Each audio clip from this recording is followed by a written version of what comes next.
Hello, viewers, and welcome to our new episode on our ongoing lecture series on theories of mass communication. Today, we have another episode where we will be discussing about the dominant paradigm and media. And to discuss this topic, we have with us Mr. Shomo Shubrodas, who is a professor in St. Xavier's College, Kolkata. Welcome, sir. Thank you. I am Shayantan Mukherjee, a student of media science. So tell us, sir, this strategy, this dominant paradigm, is called a strategy for development. But what I fail to understand is why is it called the dominant paradigm? That's a very pertinent and good question. Well, as we know, we have a rough idea about dominant paradigm. Dominant paradigm is a kind of a structure or a strategy, series of strategy which started after Second World War, which promotes capitalism, free market approaches, and other facets of capitalism for development. Okay, automation, industrialization, all this, urbanization, which entails or which contributes to which is planned to be contribute to the development of the third world countries. And if you are poor, you might become rich. If the dominant paradigm is allowed to be all pervasive and overarching in our society. Yes. So that's what the argument and theory all about. And here, in order to achieve this, media is a pivotal and the most important weapon. Okay. Now, what you were asking was, why is it called dominant? Yes. This dominant word comes from the word, another word called domination, which is, overpowering, overpowering force on another, less powerful thing. Why is it called dominant then? We will discuss that. But before that, according to dominant paradigm, there has to be a well-developed media sector. That's why, in order to develop a country, what the dominant paradigm, developers think that first you have to be a very good media sector. And one of the great examples is India. Okay. We have a brilliant media sector where we are having, foreign as well as domestic investments. FDI is there in media. Okay. So we have plethora of channels. So it's the indicator of national development. A good media sector is an indication of national development, per capita income, literacy, urbanization, industrialization. So per capita income, literacy, urbanization and industrialization. All these facets contribute to the national development. And if there's a national development, there will be a very well developed media sector and vice versa. Okay. Now, in order to understand what is dominant paradigm, we have to understand what is dominant about dominant paradigm.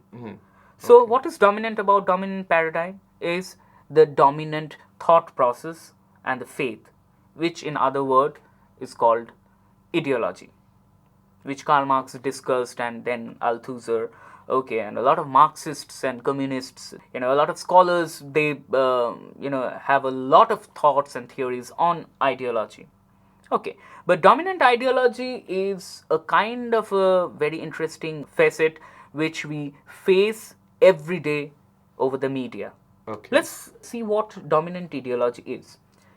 An ideology is a belief system that is constructed and then embedded in public consciousness by the media. Okay. That's a huge blame. Well, if you take it as a blame, it's a blame. If you take it as a faith, it's a faith. Okay, right. we are not here to judge anything. We are just here to analyze. So it's a belief system that is constructed. Okay, and it is embedded in the public, public psyche or consciousness by the media. So that's the dominant ideology and the role of media. All right. Okay, media texts represent the world usually in order to support a dominant ideology. Now, of course, the dominant ideology, one of the examples, God has created man. Yes. And we do not contradict that. All of us, most of us, we believe so. Indeed. Right? So, it's a kind of a belief, but it's a constructed. Actually, we all know that gods and religions are constructed by powerful kings and powerful people, and we can get that history throughout our text. So Ram is a god for the Indians. So you go to Yes. Egypt, there's no Ram, there's another god. You go to Greece, there's another god. You go to Israel, there's another god. You go to Africa, there's another god. So God is created according to our own imagination, who will belong to our own culture. A concept of higher A power. concept of higher power, of course. That's it. Yes. Okay. Yes. But that's the dominant ideology. You do not analyze this. Okay. The dominant ideology is God has created man. Yes. Okay. It's a kind of a contradiction, and we live with it. Okay. And it's better not to question the things of faith. Okay. So this is one of the examples. Another example is newspapers often promote the dominant ideology of patriotism through their representation of race and nationality. Now, the other day I was having a little debate with a few friends, and there were equal people on both the sides.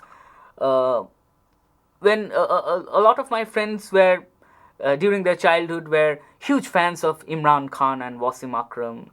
Okay, and that point of time, the Indian cricket team a little struggling, and there used to be occasions where when India-Pakistan, there was a match between India and Pakistan, and most of the youths, children mostly, they supported Pakistan. Okay. Now, if you have the same thing going on when you're grown up, then you might, people might tell you that you're... Branded as a traitor. Yes. Yes. Okay. Yeah. But when we support Brazil or Argentina or France, Germany, No such no problem. one will say that you are... Because we don't have an Indian team in World Exactly. Cup So football. that's the kind of consensus. Yes. No, let's say we don't have the Indian football team. So there's no question of supporting. Yes. Okay. Yes. So that's the kind of, the dominant ideology which is there in our consciousness. And if it is repeated again and again every day through our various forms of media, we kind of accept it, isn't it? UNESCO, we all know it's an international organization who are in charge of the development of especially the third world and the underdeveloping countries. Their study suggests that a minimum standard for mass media availability in the third world, they suggested some criteria for which development can be marked. 10 copies of daily newspapers, 5 radio receivers, 2 television receivers, 2 cinema seats for every 100 inhabitants. So each and every 100 inhabitants should have these kinds of media exposure. So even according to UNESCO, the more the media exposure is there will be a kind of a development. To a great extent, it's true, because in India, Indian television started with programs which were made to increase the consciousness of the farmers. There was one of the first programs was Krishi Darshan. Krishi Darshan is nothing. We will not find any interest. How to do cultivation. So that's very important. To a great extent, media exposure is necessary.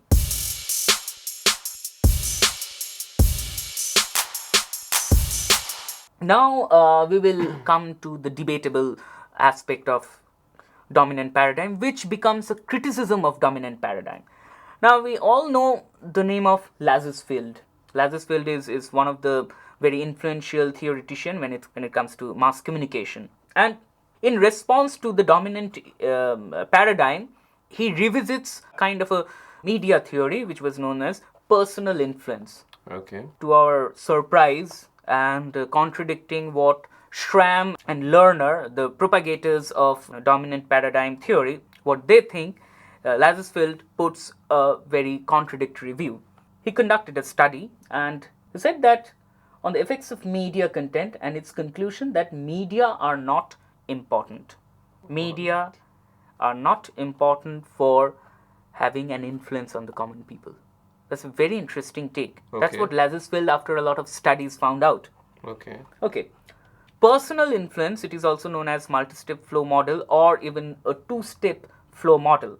Okay, there's a kind of a sender receiver, how the messages are received and sent from the source to the receiver. There's a kind of a model. And he developed this model multi-step flow model or two-step flow model in 1940s on social influence that states that media effects are indirectly established. It's not that if the common people gets exposure to the media, they'll be influenced by the media. But what he says is that there are opinion leaders who take the messages from the media and then propagate it to the followers. Okay. Who are these opinion leaders then?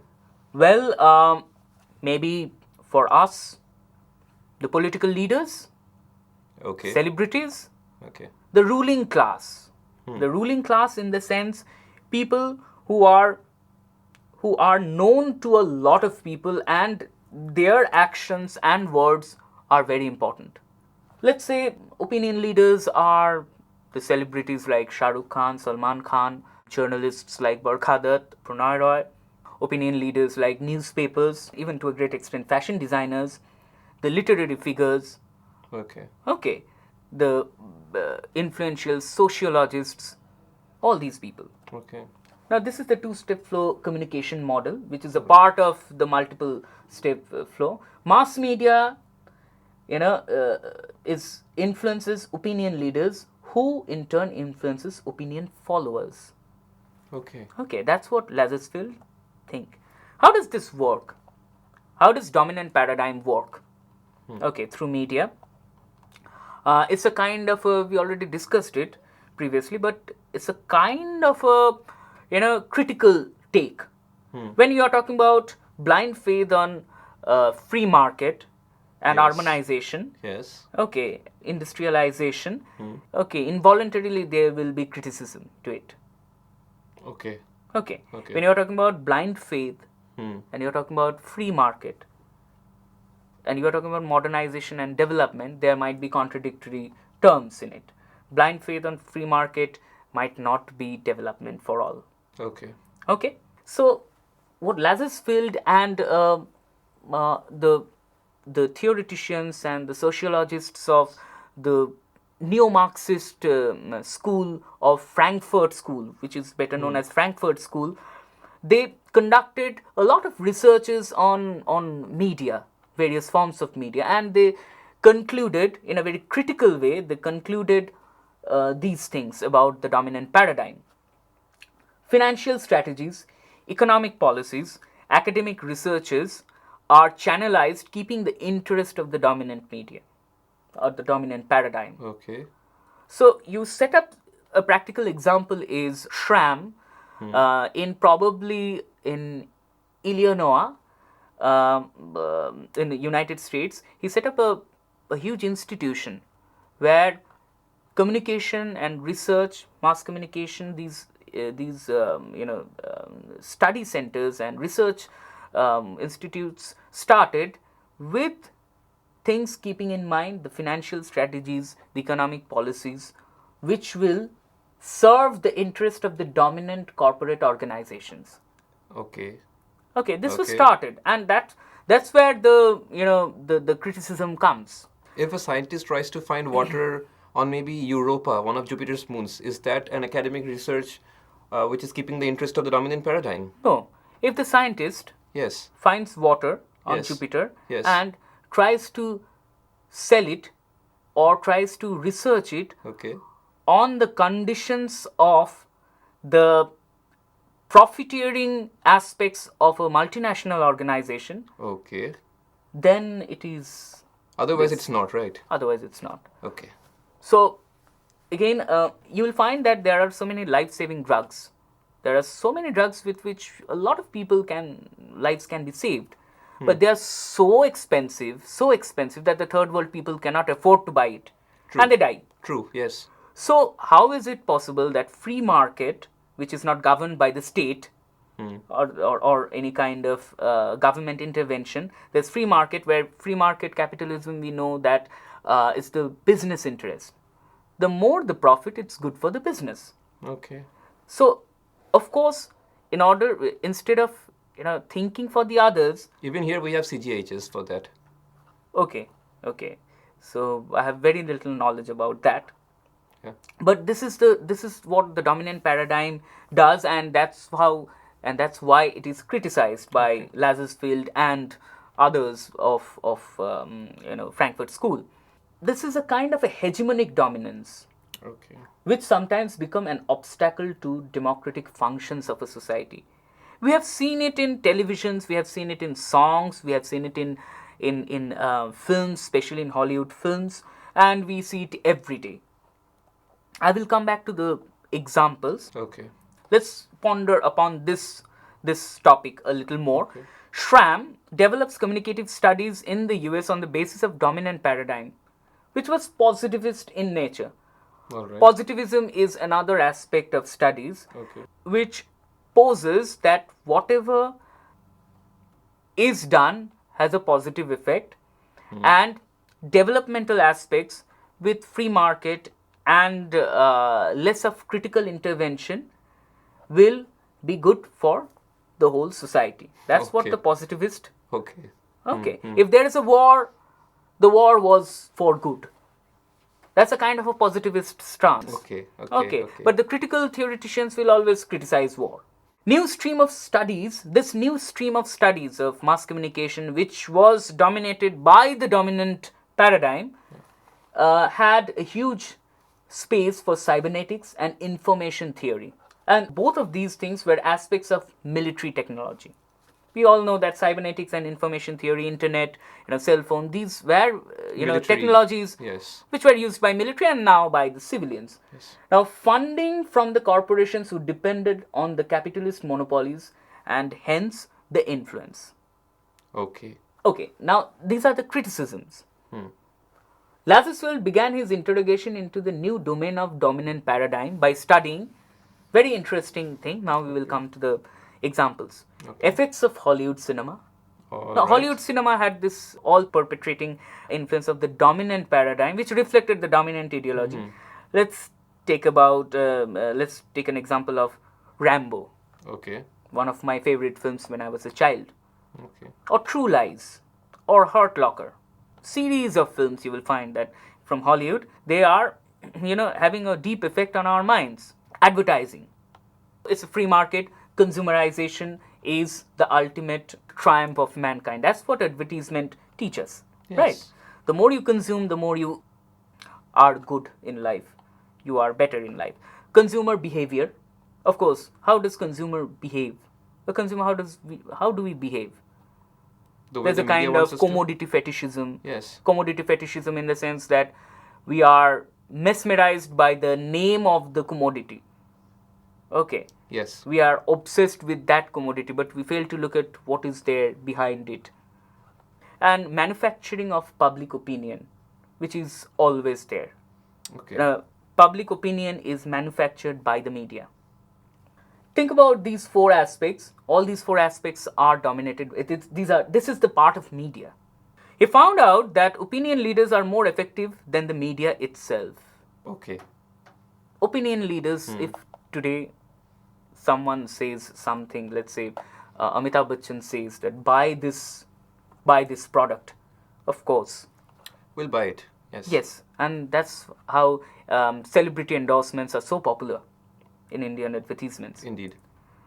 These are the examples of films. Let's say True Lies. True Lies is an Americanism where a secret agent fights someone, a terrorist from the Middle East. So automatically, look how we are manipulated. We know that if someone, the representation, 90% of representation of the people from Middle East in Hollywood films are terrorists.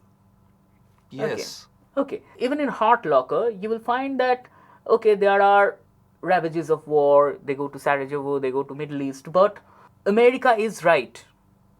There's a kind of a justification of war for America. Yes. Homeland is a highly criticized television series. Yes. Okay, where Middle East is shown in a very different from the American CIA perspective. Yes. But it's also shown that the Middle East people are very good friends with the CIA operatives. Yes. Most of the time. Yes. And you'll find that in Rambo.